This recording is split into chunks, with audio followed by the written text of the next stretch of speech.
O Brad, ano nangyari? Ang hirap ikutin ng manobela eh. Ano, Brad, kaya pa ba yan? Mais pa ba? Oo, kaya pa to ayusin. Ngayon tulad ko ang aking buhay dati sa isang sasakyan na walang timon. Dahil ang buhay ko noon talagang masasabi kong walang direksyon. Nauikot lang ang buhay ko sa barkada. Walang ginawa kundi maglasing, araw-araw. Nasubukan kong mag-uminom ng 72 hours. Kasi nga yun ang buhay ko eh. Masasabi kong napakapangit ang buhay ko noon. Nakilala ko yung Panginoon nung napunta ako sa Life Church dahil sa isang problema. Nagkaroon kami ng trouble.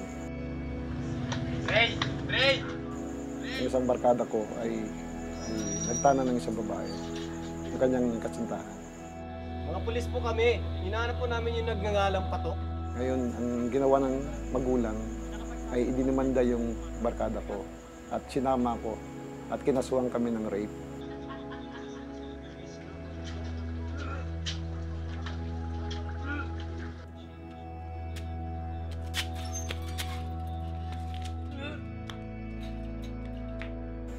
Doon ako parang nag-umpo, para akong nasa isang gitna ng isang kawalan. Pumunta yung mga pulis dito, may sinampang kaso Na sa'yo. hindi mo alam, tinatakoy ka ng magulang mo, bakit mo nagawa yun? Dahil nga wala akong direksyon, wala akong ano. Yun siguro ang nagtulak, yun ang nagtulak sa akin para pumunta ng church. May isang barkada ko, sabi, Uy, Brad! Nabalitaan ko yung nangyari sa inyo. Okay ka lang ba? Parang paikot-ikot na lang ang buhay mo. Okay pa ba yung manibela natin? Ray, bakit hindi mo subukan si Kristo? kaya ang panahon yun, talagang gipit, wala akong matakbuhan, dahil ang buhay ko, walang direksyon. Ang ginawa ko, sumama ko sa kanya sa church. Tanda ako ng araw na yun.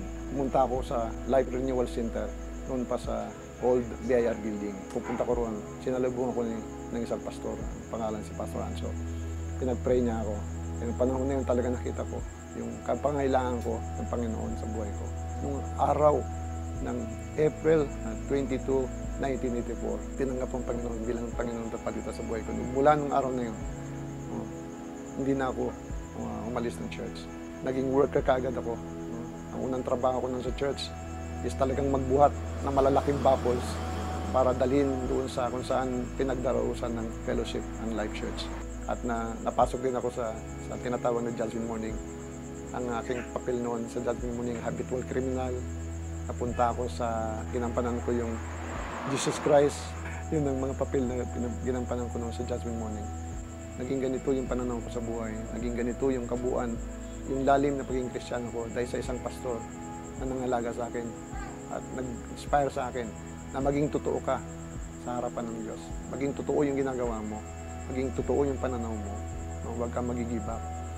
Lahat pahalagaan mo kasi isa lang yung buhay. Hanggang ngayon, pinangarap ko. Kaya ako nakapagpatuloy. Ako si Baby, yung boyfriend ko dati nagpakilala sa akin kay Lord. Siya na ngayon yung asawa ko, si Ray. Nung time na nasa church na kami, sa Life Church, unti-unting nabago ang pananaw ko. So pag na kay Kristo ka na pala, babaguhin ka niya talaga. Dahil sa kabutihan at katapatan ng Panginoon, ako'y binayaan ng dalawang gwapong anak, si Jake at si Jad. Dahil naniwala ako sa salita ng Panginoon. As for me and my house, we will serve the Lord. Dahil alam ko, together, life is better. At dahil sa obedience ni Mama at Papa, nag-set sila ng example sa amin na pwede naming sundan kung paano mamuhay na si Lord ang center. Yes, I agree sa sinabi ng gwapong kapatid. We are greatly influenced ng mga magulang namin. Yung nakikita niyo pong ugali po namin ngayon is dahil sa kung paano nila kami hinubog. And same yun din yung gagawin namin sa mga anak namin. At papakita rin namin sa kanila kung gaano kasaya pag ang pamilya naglilingkod kay Lord. Kaya gusto ko rin pakilala sa aking manugang si Ras, si Ken, at si Mau. At yung aking mga apo, si Jakes at si Jayos. Naniniwala ako gaya ng isang tatay. Kailangan natin tumayo bilang tatay. At alam ko, sa ating panahon, ang pamilya natin ay patuloy na maglilingkod sa Panginoon. Happy 34th Anniversary,